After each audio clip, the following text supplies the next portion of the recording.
didn't watch the debate last night, you probably saw the highlights or lowlights on social media. Candidates Hillary Clinton and Donald Trump exchanged insults and barbs, but notably no handshakes. Reed Binion trolled social media to make sure nobody missed all the action. In a memo to employees, the CEO of Energy Transfer Partners, the company in charge of building the pipeline, said that they're still committed to this project, and any environmental concerns or complaints about the Missouri River are unfounded. Whether you like pumpkin pie or pumpkin spice this time of year, it's clear that the crowd behind me loves pumpkin smash. Now, all the food that you see here has been donated by shoppers at the Moscow Co-op, and all of it, once it's repackaged, will be sent to the Community Action Center here in Pullman. Well, I hate to be the bearer of bad news, but that is not the case, but let's get to the good news first.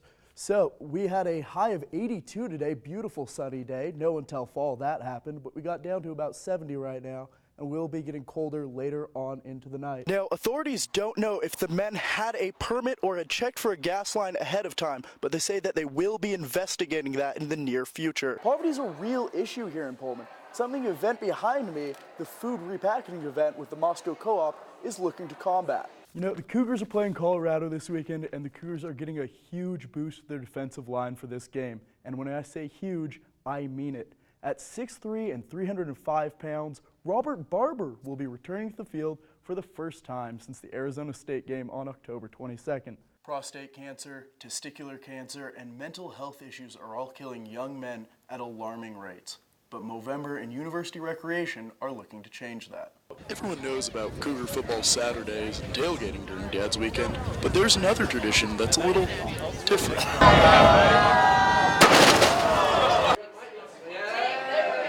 The Pumpkin Drop is an annual event that drops decorated pumpkins from the 12th floor of Webster Tower for a purpose: learning. We have 12 different physicists. We're going to tell you a little bit about them, and we're going to drop some pumpkin likenesses of those physicists. Jack Lambert, the vice president of WSU's Physics and Astronomy Club, sees the event as more than just smashing pumpkins. It's a good chance to teach people about some of the history behind physics, because physics isn't just a science, it's also a story. The event also included tables and demonstrations from WSU's math and geology clubs, helping kids to get interested in science. At the top, so this is just part of the stem, and then these guys are... But once the pumpkins started falling, it was clear what the real attraction was. Go Taco!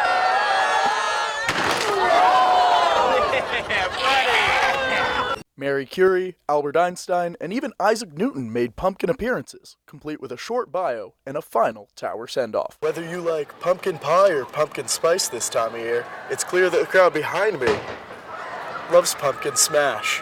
For Mirror News 8, I'm Calvin Crawford. No, that's right, Aaron.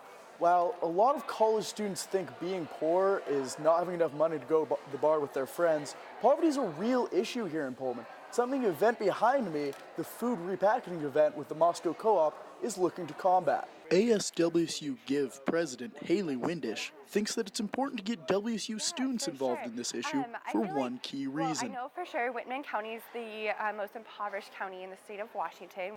Now, all the food that you see here has been donated by shoppers at the Moscow Co-op, and all of it, once it's repackaged, will be sent to the Community Action Center here in Pullman.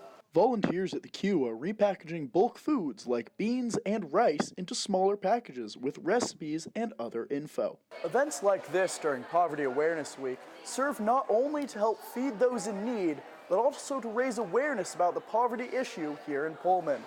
Back to you, Aaron.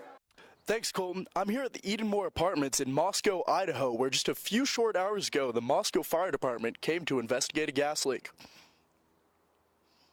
Blocked-off streets may catch the attention of passerby.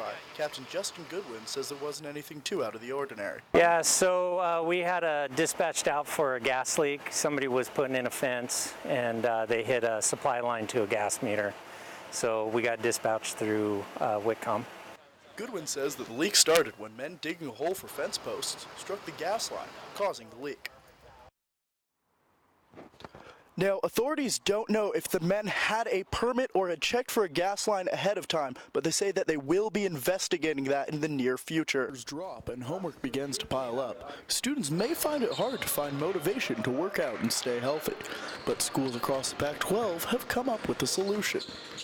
The Pac-12 Fitness Challenge is a competition between all the schools in the Pac-12 where students, faculty, and even alumni get together to log their workout minutes and compete in challenges. WSU students like Zachary Garner enjoyed how the challenge kept working out fun. Yeah, personally I really like the, what's it called? Like the fitness challenges that they had and the running total. Some of the events and challenges from the week were basketball skill competitions, a mile-high climb on the climbing wall spread over 5 days, and even a Zumba challenge. Joanne Green, Director of Programming for the Rec Center, says that the challenge plays a big part in making sure students come to work out. Yeah, we like to use this as an opportunity to remind students that we're here. It falls at a really good time of the semester when students start to get really busy with school, and so we tend to see participation drop off a little bit. While the Cougars ended up losing to Colorado, we did manage to outpace the Huskies here, and I called the Assistant Director of Communications and Programs at their version of the UREC, and while he wouldn't comment on the Cougars in particular, he says that he hopes everyone involved had a great time. For Murrow News 8, I'm Calvin Crawford.